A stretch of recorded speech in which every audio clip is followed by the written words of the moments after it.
Para esta semana hay un texto de Gordon Childe que se llama La Revolución Urbana. Tanto Gordon Childe como este artículo que tienen para leer son clásicos dentro de la historia, dentro de la arqueología y dentro de las ciencias sociales. Por eso es que consideramos necesario realizar un video donde introduzcamos de manera mínima el pensamiento de Gordon Childe. Antes de meternos en Gordon Childe y su aporte a la disciplina, es necesario dar cuenta de una serie de antecedentes teóricos que también son muy importantes en lo que respecta al pensamiento social y al pensamiento histórico.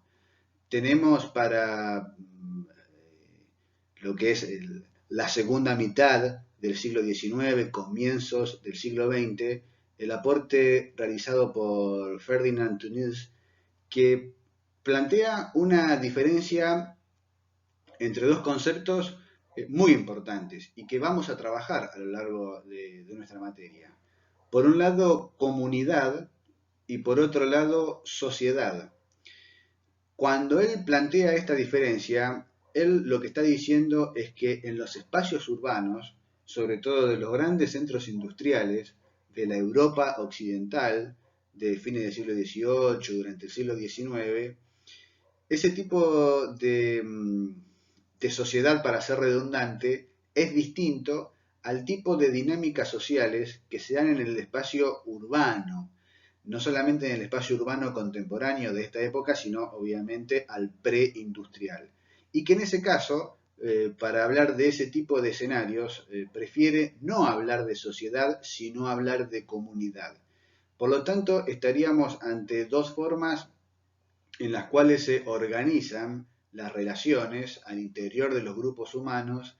Por un lado, la comunidad, los lazos comunitarios que predominarían en el espacio rural, y por otro lado, lo que él denomina la sociedad propiamente dicha, que corresponde al espacio urbano. Desde este punto de vista, sería incorrecto entonces hablar de sociedad rural, ¿no es cierto? O de sociedad campesina. Desde el punto de vista de Tönnies, esto sería un error terminológico, porque en efecto, todo lo que respecta al espacio rural y a las formas de vida campesina no son sociedades propiamente dichas, sino que son más bien comunidades. Esta distinción fue ampliada por otro importante pensador social, Durkheim, quien habla justamente de solidaridad para dar cuenta de estos lazos en términos sociales. Entonces, él plantea una diferencia entre solidaridad mecánica y solidaridad orgánica, que esto va a aparecer en el texto de Gordon Childe que ustedes tienen para leer. Por un lado, la solidaridad mecánica es el tipo de lazo social que se da a nivel de una comunidad, es decir, en los espacios rurales, donde hay una escasa división del trabajo, donde las dinámicas de vida corresponden todavía a una escala familiar y donde se produce, digamos, entre las personas que viven en un mismo espacio rural, una comunidad de creencias y sentimientos. ¿Qué quiero decir con esto? Que todos piensan y creen básicamente lo mismo sin diferencias. Sin embargo, en los espacios urbanos, en lo que Tönnies denominaba como sociedad, lo que tiende a predominar es la solidaridad orgánica, donde sí hay una muy marcada división del trabajo, hay una especialización de funciones, por lo tanto hay una interdependencia en cada una de las partes, pero cada una de las partes realiza funciones distintas y especializadas. Por eso lo de orgánico, ¿no es cierto?, como una suerte de cuerpo. Uno puede pensar aquí en sistema respiratorio, en sistemas digestivos, donde hay órganos específicos que cumplen cada una de las funciones, pero el buen funcionamiento de todo el sistema tiene que ver con el equilibrio, con que cada una de las partes cumplan con su función. Aquí obviamente ya no se produce esta comunidad de creencias y de sentimientos al interior de un espacio urbano donde justamente viven miles de personas que hacen cosas distintas. Dos tipos, digamos, de solidaridad social. Pero repito, pensando sobre todo en la Europa industrializada del siglo XIX. Ahora sí, Metiéndonos con Gordon Childe, él vive durante lo que es la primera mitad del siglo XX, nace en Australia, aunque se especializa en arqueología en Oxford, Inglaterra, tiene una participación política durante su juventud en el Partido Socialista, lo cual, digamos, lo acerca al pensamiento del materialismo histórico, pero a partir de la década del 20 abandona la militancia política y se dedica de lleno a lo que es la arqueología, y para la década del 30 y la década del 40 produce las obras principales, que es lo que va a tener mayor repercusión y difusión dentro de nuestra disciplina, logrando también cargos muy importantes dentro de la academia. Sin embargo, en el año 1957, por razones todavía debatidas, decide quitarse la vida en su país de nacimiento, en las montañas azules de Australia, en las cuales aparentemente se tiró desde un precipicio. Como decíamos, es durante la década del 30 y la década del 40 que produce sus trabajos clásicos, fundamentalmente dos, que fueron traducidos al español durante la década del 50, traducidos como Los orígenes de la civilización, el nombre original de la obra era Man Makes Himself, y ¿Qué sucedió en la historia? Aquí una traducción sí mucho más fiel al original, What Happened in History. Es en estos libros donde aparecen dos conceptos claves de Gordon Childe que hoy por hoy se reproducen en todos los manuales de escuela secundaria y en los planes de estudio: revolución neolítica y revolución urbana. Vamos a profundizar un poco más en el tema de la revolución urbana. Muy bien, en el texto que ustedes tenían para leer, publicado en el año 1950, es un artículo donde resume sus ideas principales. Él habla de 10 indicadores arqueológicos, comenzando por, bueno, la aparición de asentamientos más grandes, y aparece aquí la cuestión importante que decíamos antes, la amplia división del trabajo, es decir, este concepto de solidaridad orgánica, este concepto de sociedad como opuesto a comunidad, que algunos sociólogos, algunos pensadores habían creado para entender, digamos, la vida urbana de una Europa industrializada. Gordon Childe lo toma para estudiar el origen de las ciudades en el antiguo Egipto, en la antigua India, también en Mesoamérica, así como en Mesopotamia.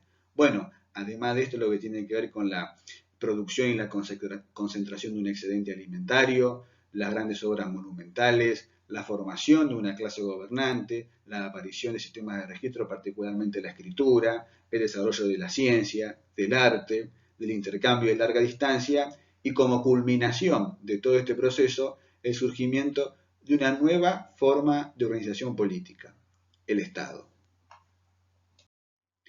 Esta lista de indicadores tuvo críticos y defensores. A ver, entre los principales críticos, lo que se criticaba es que no era muy rigurosa, que mezclaba algunos criterios importantes, como por ejemplo el tema de la cuestión de la división del trabajo, y otras cosas secundarias, como el tema, por ejemplo, de los estilos artísticos. Ahora, entre aquellos quienes lo defendieron, aún así plantearon la necesidad de hacer una jerarquización, es decir, estos 10 indicadores no tenían el mismo peso ni el mismo valor. Algunos eran indicadores primarios y otros eran secundarios. ¿Qué quiere decir esto?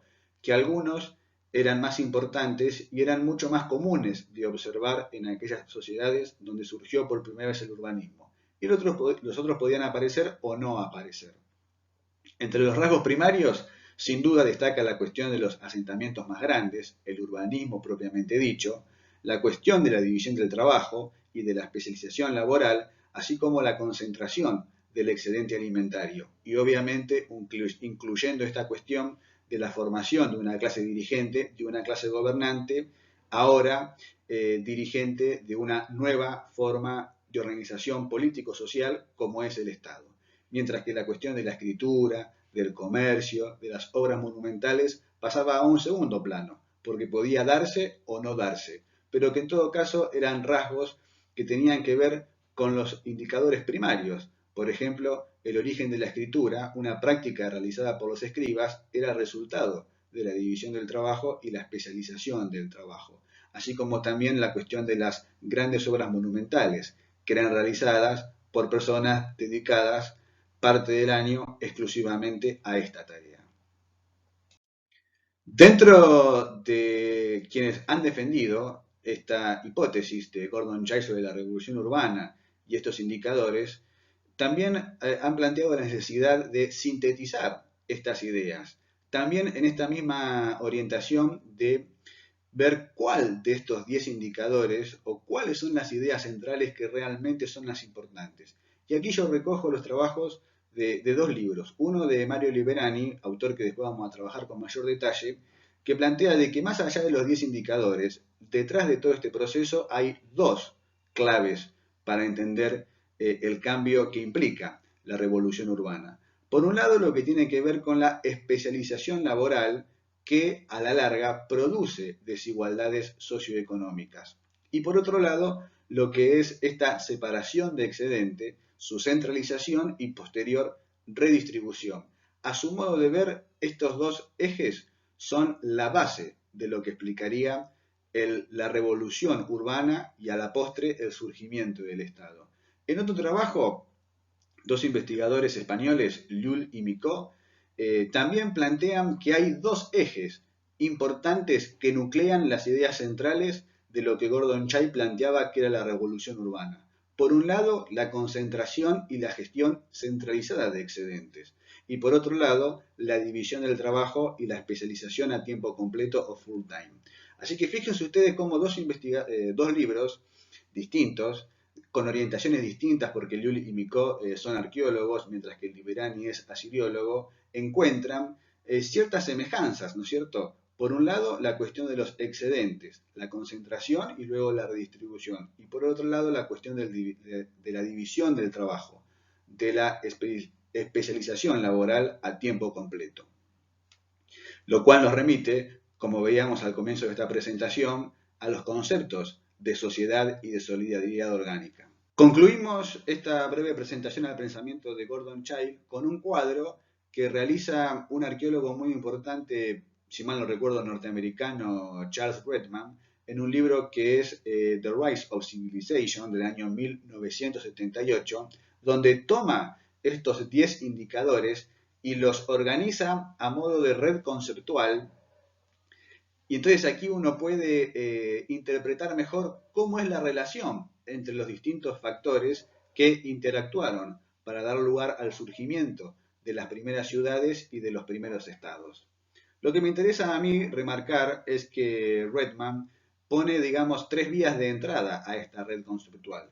Por un lado, la cuestión de los especialistas, esto que veíamos de la división del trabajo, que primero eran itinerantes y que después pasan a estar asentados en ciudades. Pensando aquí fundamentalmente en los metalurgistas, que es lo que aparece en el texto de Gordon Chai de 1950, que ustedes tienen para leer esta semana. Pero por otro lado, todas las cuestiones relativas a las innovaciones sobre la producción agrícola y sobre todo al transporte, como el caso de los vehículos con ruedas. Entonces, fíjense ustedes esta interpretación desde un enfoque materialista, es decir, centrado en todo lo que tiene que ver con la producción, con las innovaciones técnicas, con el trabajo, que son, digamos, los primeros movimientos, las causas primarias de lo que después va a ser la revolución urbana. Repetimos, la especialización del trabajo, la producción agrícola y las innovaciones vinculadas con el transporte. Esto es lo que da lugar al comercio, a la escritura, a la ciencia, el arte y por otro lado la producción de un excedente y una mejor distribución de ese producto. Y fíjense que justamente todo esto lo que lleva es a lo que está en el centro de la red conceptual, es decir, la posibilidad de almacenar este plusproducto para su posterior distribución y el surgimiento de una clase gobernante. Vemos entonces estos mismos indicadores que había planteado Gordon Chai para dar cuenta de la revolución urbana, reordenado a partir del criterio de Charles Redman en una red conceptual. Bueno, esperemos que estos elementos les sirvan a ustedes para comprender mejor el texto de Gordon Chai y tener un conocimiento más profundo sobre el concepto de revolución urbana, un concepto clave dentro de nuestra disciplina que después se replica a otros escenarios históricos, como por ejemplo el origen de las ciudades en el continente americano, tanto en Mesoamérica como en Sudamérica. Cortamos aquí para no hacerlo tan largo y en otro video continuamos introduciéndonos en estas cuestiones más conceptuales y teóricas para comenzar a entender cómo fue que surgieron entonces las primeras ciudades, los primeros estados y los primeros sistemas de escritura en el antiguo Oriente y en el antiguo Egipto. Nos vemos la próxima.